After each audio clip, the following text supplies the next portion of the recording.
आज हम करने जा रहे हैं पीपल एज रिसोर्स। इसको शुरू कर रहे हैं और इसमें इस चैप्टर में जितना भी कुछ इंपॉर्टेंट है सब डाल दिया गया है। तो अब इसके अलावा बुक में जो भी कुछ है वो इतना इंपॉर्टेंट नहीं है, उसको नहीं देखने की जरूरत है। तो सबसे पहली चीज है ह्यूमन कैपिटल यानी मानव पूंजी।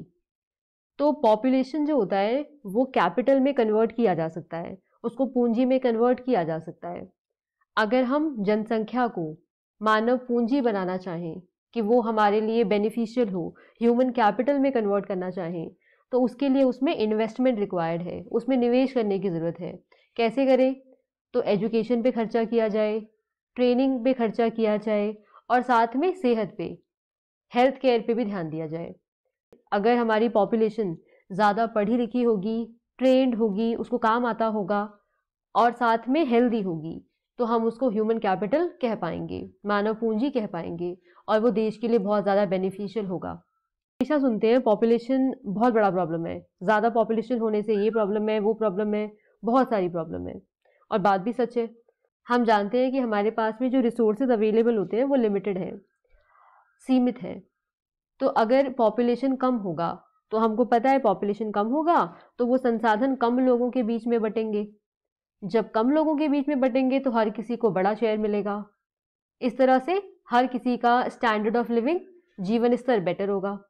उसी तरह से हमको पता है रिसोर्स लिमिटेड है, पर अगर जनसंख्या बहुत ज़्यादा है, पॉपुलेशन बहुत ज़्यादा है, तो ऐसे कंडीशन में वो लिमिटेड रिसोर्सेज बहुत सारे लोगों के बीच में बटेगा।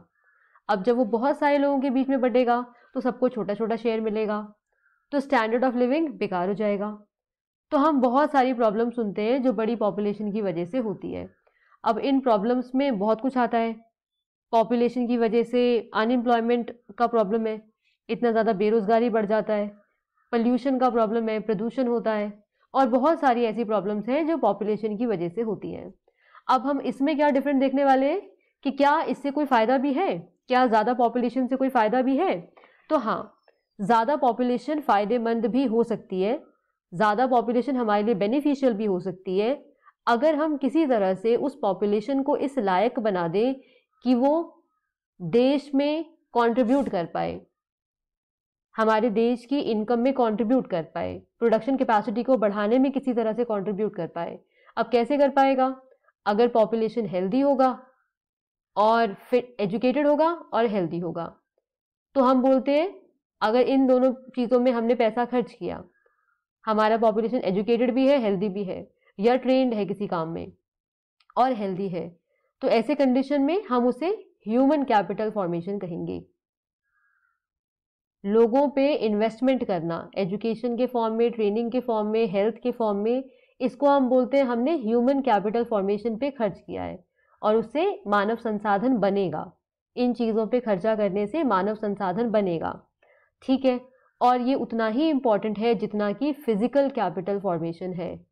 हमारे पास में भौतिक पूंजी का होना जितना ज़्यादा ज़रूरी है ताकि प्रोडक्शन बढ़े, उतना ही ज़रूरी है इंसानों का भी होना, और सिर्फ जनसंख्या का होना नहीं, रिसोर्स का होना, ह्यूमन कैपिटल का होना, मानव पूंजी का होना। यानी पॉपुलेशन तो हो पर वो पॉपुलेशन एजुकेटेड हो, फिट हो, ट्रेंड हो, ऐसी वाली, तो फिर वो देश में कंट्रीब्यूट कर पाएगी, देश की प्रोडक्शन कैपेसिटी को बढ़ा पाएगी। अब हम देखते हैं कि अब ये बहुत इंपॉर्टेंट है और इसको हमें आंसर करना आना चाहिए, तो पॉइंट्स मैंने बना दिए हैं। इसमें है कि ह्यूमन कैपिटल की जो हम इतनी बात करते हैं कि उसमें हमें इन्वेस्ट करना चाहिए, निवेश करना चाहिए मानव पूंजी में, तो इसके बेनिफिट्स क्या हैं? तो बहुत सारे बेनिफिट्स हैं। अब देखो क्या क्या है। सबसे पहली बात हम बोलते हैं कि हम बहुत टाइम से सुन रहे हैं कि जो ज़्यादा बड़ी पॉपुलेशन होगी वो लाइबिलिटी होगी, वो बोझ हो जाएगा देश पे।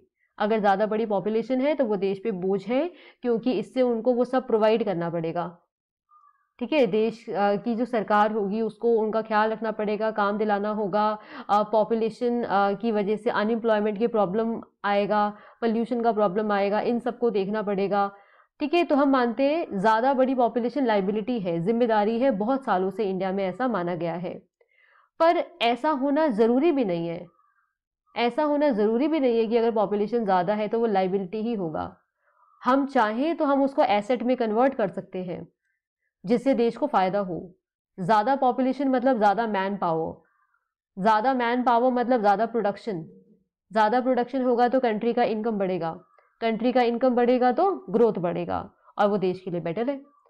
तो ये हम पर है कि हम बड़ी पॉपुलेशन को एसेट बनाते हैं कि लाइबिलिटी बनाते हैं। अगर हम अच्छा इन्वेस्टमेंट कर सकें, उनकी एजुकेशन पे, ट्रेनिंग पे, हेल्थ पे ध्यान दे पाएँ, तो फिर तो वो एसेट बन सकता है, नहीं तो वो एक्चुअली लाइबिलिटी ही रहेगा। तो इसमें बोला क्या करें, तो जिस तरह से हम जब फिजिकल कैपिटल में इन्वेस्ट करते हैं, भौतिक पूंजी में इन्वेस्ट करते हैं, उसी तरह से हम ह्यूमन कैपिटल में भी इन्वेस्ट कर सकते हैं। दोनों चीज़ों से प्रोडक्शन कैपेसिटी में इम्प्रूवमेंट आएगा, इसका भी रिटर्न बहुत अच्छा होगा। कैसे करें? एजुकेशन, ट्रेनिंग और हेल्थ या मेडिकल केयर, इस पे ध्यान देके। अब कहते हैं इसका फ़ायदा क्या होता है? हमने कर दिया, बहुत इन्वेस्टमेंट कर दिया, क्या फ़ायदा हुआ? तो इसका फ़ायदा दो तरह से हो सकता है, डायरेक्ट और इनडायरेक्ट। अगर एक इंसान पे खर्चा किया जाए, एक फैमिली है, उसने अपने बच्चे पे खर्चा किया, खर्चा किया किस सेंस में? उसको अच्छा एजुकेशन दिया, उसकी सेहत का ध्यान रखा, इस तरह से, तो इसका फ़ायदा डायरेक्टली उनको देखने में आएगा, क्योंकि वो अच्छी इनकम कमा पाएगा, वो बच्चा बड़ा होगा, अच्छी इनकम कमा पाएगा। क्यों कमा पाएगा? क्योंकि उसकी प्रोडक्टिविटी ज़्यादा होगी, उसकी उत्पादकता ज़्यादा होगी, बजाय कि एक ऐसे इंसान से जो पढ़ा लिखा नहीं होगा या ट्रेंड नहीं होगा या बीमार रहता होगा, तो उससे डेफिनेटली बेटर होगा। तो डायरेक्ट इम्पैक्ट इसका ये होता है कि अगर हमने इन चीज़ों पे खर्चा किया, ह्यूमन कैपिटल पे खर्चा किया, तो इसकी वजह से इनकम बढ़ जाता है। इनकम बढ़ जाता है क्योंकि उस इंसान का प्रोडक्टिविटी ज़्यादा होगा, उत्पादकता ज़्यादा होगी। अब उसको तो फ़ायदा होगा ही, हम जानते हैं, पर इससे समाज को भी फ़ायदा है, इससे समाज को भी फ़ायदा है। अब समाज को कैसे फ़ायदा है? तो समाज को इनडायरेक्टली फ़ायदा होता है। अगर पॉपुलेशन पे खर्चा किया गया, ज़्यादा पॉपुलेशन हेल्दी है, एजुकेटेड है, तो इसका बेनिफिट उन लोगों को भी मिलेगा जो एजुकेटेड नहीं है और हेल्दी नहीं है। ठीक है, कैसे मिलेगा? तो हम जानते हैं कि अगर एक इंसान एजुकेटेड है, अगर एक इंसान एजुकेटेड है तो उसकी जो एजुकेशन है वो दूसरों के काम भी आती है। ठीक है, एक समाज में ज़्यादा लोग एजुकेटेड हैं, कम लोग अनएजुकेटेड हैं, तो इन एजुकेटेड लोगों का जो एजुकेशन है वो बाकियों के काम भी आएगा, समाज को भी इसका फ़ायदा होगा। ठीक है, ह्यूमन इन्वेस्टमेंट का फ़ायदा समाज को भी होता है इनडायरेक्टली। कैसे होगा? अगर कोई इंसान एजुकेटेड है और हेल्दी है, तो बाकी लोग जो अनएजुकेटेड हैं और अनहेल्दी हैं, वो उनसे सीख सकेंगे बहुत कुछ, उनको भी उस एजुकेशन का इनडायरेक्टली फ़ायदा होगा। जो लोग हेल्दी हैं तो कैसे हेल्दी हैं, कैसे हाइजीन मेंटेन कर रहे हैं, क्या उनका लाइफस्टाइल है, इससे बहुत कुछ सीखने को दूसरों को भी मिलेगा। एक इंसान एजुकेटेड होता है तो फ़ायदा सिर्फ उसको नहीं होता, उसकी एजुकेशन का फ़ायदा दूसरे लोगों तक भी पहुंचता है, तो समाज भी इनडायरेक्टली बेनिफिट होगा, समाज को भी इनडायरेक्टली इससे बेनिफिट होगा।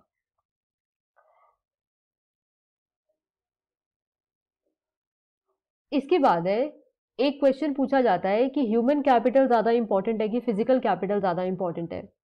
ठीक है, तो हम बोलते हैं कि देखो दोनों इंपॉर्टेंट है, ह्यूमन कैपिटल भी बहुत इंपॉर्टेंट है, फिजिकल कैपिटल भी बहुत इंपॉर्टेंट है, क्योंकि अगर आपको प्रोडक्शन करना है तो सिर्फ इंसानों से भी नहीं होगा और सिर्फ फिजिकल कैपिटल, सिर्फ सामान से भी नहीं होगा, दोनों चीज़ें चाहिए।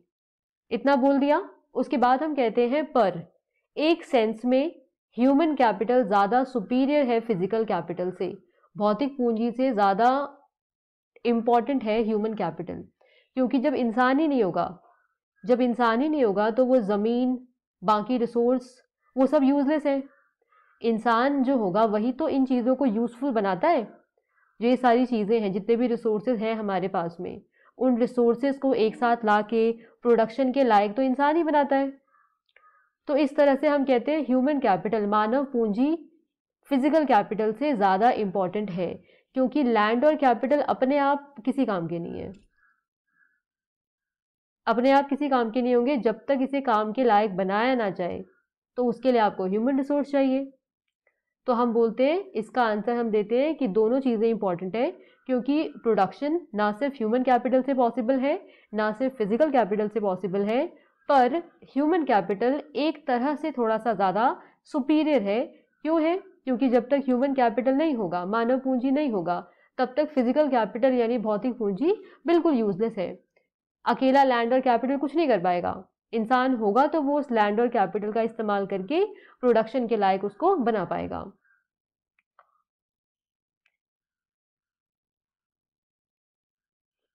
इसके बाद है कि एजुकेटेड पेरेंट्स जो होते हैं वो ज़्यादा इन्वेस्टमेंट करते हैं बच्चों की एजुकेशन पे as compare to uneducated parents.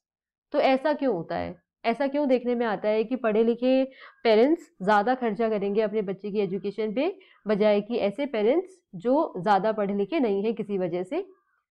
तो इसका रीज़न है कि जो लोग पढ़े लिखे हैं, पहली बात, वो उसकी इम्पोर्टेंस समझते हैं, एजुकेशन की इम्पोर्टेंस समझते हैं। जो लोग पढ़े लिखे हैं वो वो इस बात का भी जो लोग पढ़े लिखे हैं वो इस बात का भी ध्यान रखेंगे कि बच्चों को प्रॉपर न्यूट्रिशन और हाइजीन मिले। वो बच्चों की स्कूल एजुकेशन और गुड हेल्थ पे ध्यान देंगे। अब इससे क्या होगा, जब बच्चा पढ़ लिख गया, अच्छी हेल्थ का है, आगे जाके बच्चे को अच्छा जॉब मिलेगा, फिर उसका जब आगे फैमिली होगा उसमें भी वो भी एजुकेशन की इम्पोर्टेंस समझेगा, फिर वो भी अपने बच्चों को पढ़ाएगा। इस तरह से एक अच्छा साइकिल क्रिएट हो जाएगा, बहुत ही बेनिफिशियल साइकिल क्रिएट हो जाएगा जो एट द एंड सोसाइटी को भी बेनिफिट करेगा। एजुकेटेड पेरेंट्स ने अपने बच्चे पे खर्च किया क्योंकि वो जानते थे कि एजुकेशन की क्या इंपॉर्टेंस है, उसकी हेल्थ पे ध्यान दिया। अब इससे जो बच्चे थे बड़े हो गए, ह्यूमन कैपिटल बने, मानव पूंजी बने, उनकी प्रोडक्शन कैपेसिटी अच्छी थी जिसकी वजह से उन्हें हाई पेड जॉब्स मिली। ठीक है, उसके बाद उनके जब बच्चे हुए तो उन्होंने उस चीज़ को समझा कि एजुकेशन ने उनको कितना मदद किया है, तो वो भी आगे जाके उस चीज़ को कंटिन्यू करेंगे जो उनके लिए उनके पेरेंट्स ने किया था। इससे बिल्कुल डिफरेंट एक बुरा साइकिल क्रिएट होता है कब? जब डिसएडवांटेज पेरेंट्स हैं जो खुद थोड़े बुरे सिचुएशन में हैं, फिनेंशियली इतने स्ट्रांग नहीं है, एजुकेशन उनको भी नहीं मिला, हेल्थ उनका भी इतना अच्छा नहीं है, हाइजीन का नॉलेज नहीं है ज़्यादा अच्छा। तो इन सब चीज़ों की वजह से अब क्या होगा, वो भी अपने बच्चों को उसी कंडीशन में रखेंगे। विलिंगली नहीं, कई पेरेंट्स बिल्कुल नहीं करते हैं, बहुत कोशिश करते हैं कि वो किसी तरह से अपने बच्चों को अच्छा सब कुछ प्रोवाइड कर सकें, जो एजुकेशन की इम्पोर्टेंस समझेंगे, हाइजीन की इम्पोर्टेंस समझेंगे। पर कई बार ऐसा हो जाता है कि एक फैमिली जो डिसएडवांटेज्ड है, जो फिनेंशियली इतनी स्ट्रांग नहीं है, वो अक्सर अपने छोटे बच्चों से काम करवाती है। तो अगर वो एजुकेशन की इम्पोर्टेंस समझते तो वो क्या करते, वो बच्चे से काम नहीं कराते कि थोड़े बहुत पैसे आ जाएं, वो बच्चे को स्कूल भेजेंगे। वो समझेंगे कि बच्चा अगर स्कूल जाएगा तो आगे जाके वो भी ह्यूमन कैपिटल बनेगा, उसकी अर्निंग कैपेसिटी अच्छी होगी, तो उनकी फैमिली का लाइफस्टाइल बेटर होगा। अब क्योंकि ऐसा हुआ नहीं, ये लोग गरीब थे या डिसएडवांटेज थे, इन्होंने अपने बच्चे की एजुकेशन पे, हेल्थ पे खर्चा नहीं किया ठीक तरह से।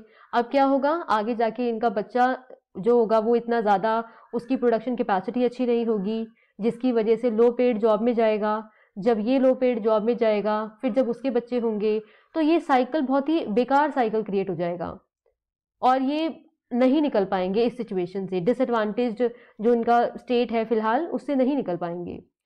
तो इससे निकलने के लिए बहुत ज़रूरी है कि इन्वेस्टमेंट किया जाए, ह्यूमन कैपिटल पे इन्वेस्टमेंट किया जाए।